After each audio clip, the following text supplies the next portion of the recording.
olha o que o David fala, e eu queria que vocês comentassem isso, né?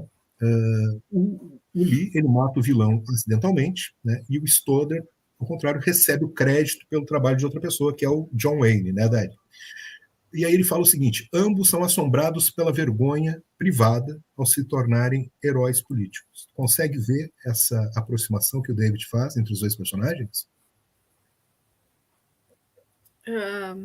Falo primeiro com o prof. Silvio, por uma questão Não, de primeiras damas. Não, pode falar. Não, Falar. pode. O Silvio tinha falado por último, agora eu sempre vou intercalando. Beleza. Eu até mostrei um pouquinho, com a imagem fica um pouco diferente de ver, o livro do Ford, é uma coletânea de filmes, aqui tá a imagem. Que legal. Fala sobre alguns dos filmes dele, não todos, né, os principais, assim.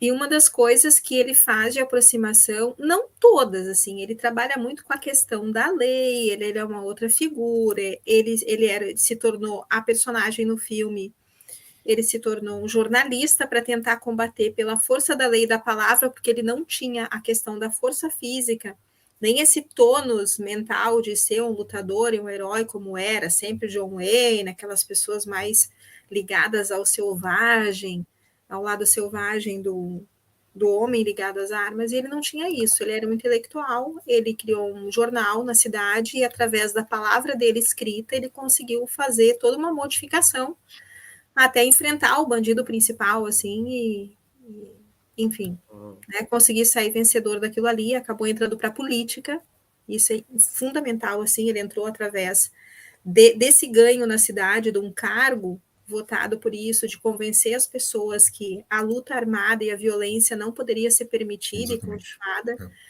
Ele conseguiu entrar para uma vida política depois, e aí, então, é uma outra trajetória. Então, eles são um pouco dissociados. A gente vê que esse Nenalas, ele não era uma pessoa ligada à intelectualidade, ele era um daqueles rebeldes que ia muito pela questão da luta armada mesmo, ele não tinha uma argumentação, pelo que eu vi ali nesses 3 episódios, ele não tinha uma boa retórica, uma boa argumentação, e não poderia mesmo, senão ele não se sentia confortável com isso. Né?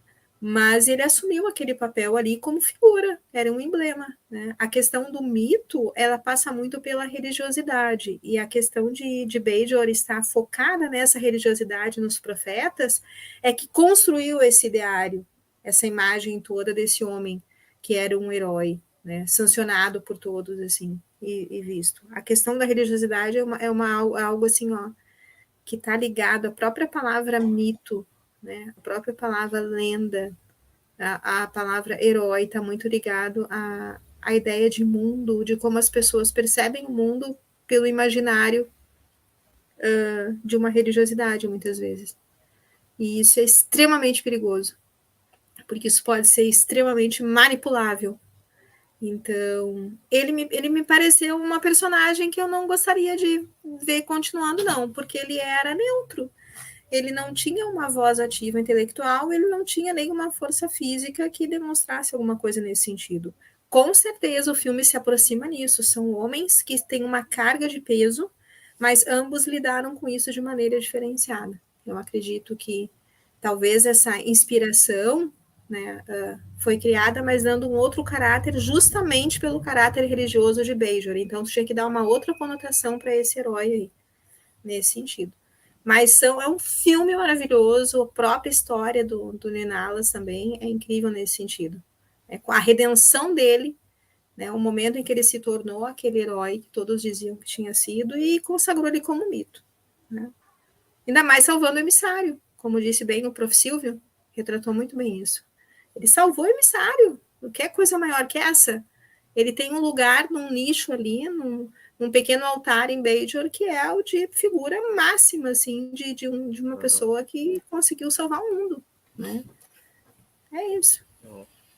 Tem uma coisa desse filme, dessa série, que eu fiquei um pouco em dúvida, que é o seguinte, né? Eu entendo que os cardassianos colocaram ele lá, tal, né? Porque apesar de não estar escrito em lugar nenhum, talvez tenha sido alguma alegoria tentando aproximar essa personagem com a figura, por exemplo, do Mandela, né? E vai ser mantido vivo porque eles não querem transformar ele no mito. Só que não é o caso, porque a ideia é que ele tinha sido morto.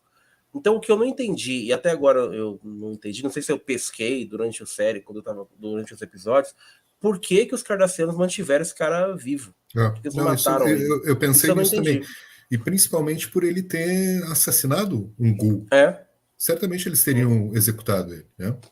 sim, O que, o que a que gente pode acontece? pensar? Que talvez ele tenha conseguido fingir, não descobriram a identidade dele, né? Algo Eu nesse sentido, acredito né? que foi justamente escondidinho numa área que eles diziam que não tinha ninguém, ele achando que ele ia morrer. Ele sobreviveu 10 anos. Isso já bate um pouco ali, ó. O cara tinha resistência física para sobreviver a trabalhos forçados ali, ninguém nunca imaginaria isso.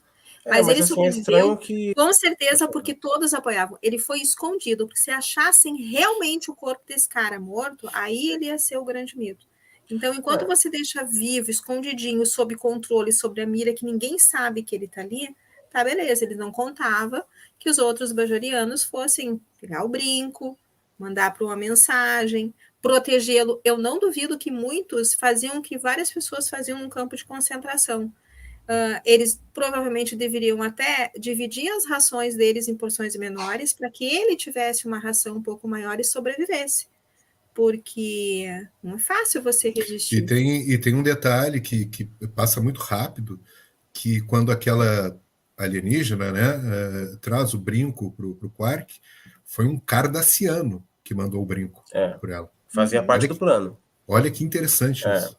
Né? Não foram os bajorianos que resgataram ele simplesmente, né? Os cardassianos planejaram aquilo, fazia parte do golpe, né? Do golpe. E eu continuo. A única. Tá, a Dariana trouxe uma. Talvez uma resposta, né? Nem os cardassianos sabiam que ele estava vivo lá. E os bajorianos que estavam ali esconderam. Mas mesmo assim, a gente tem que.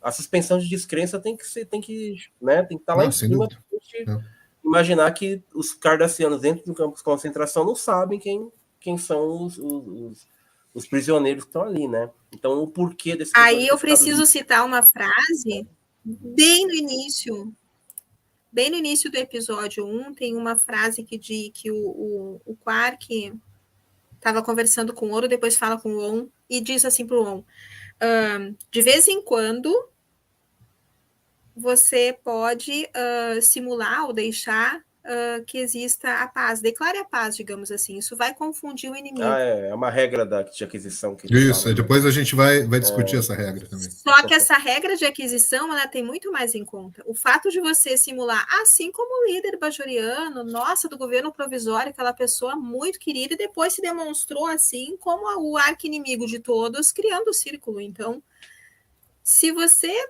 traça uma imagem de coexistência pacífica, de muita gentileza, isso dá uma desarmada. Então, existem muitas coisas por trás disso. Acho que dá para a gente pensar bem nisso.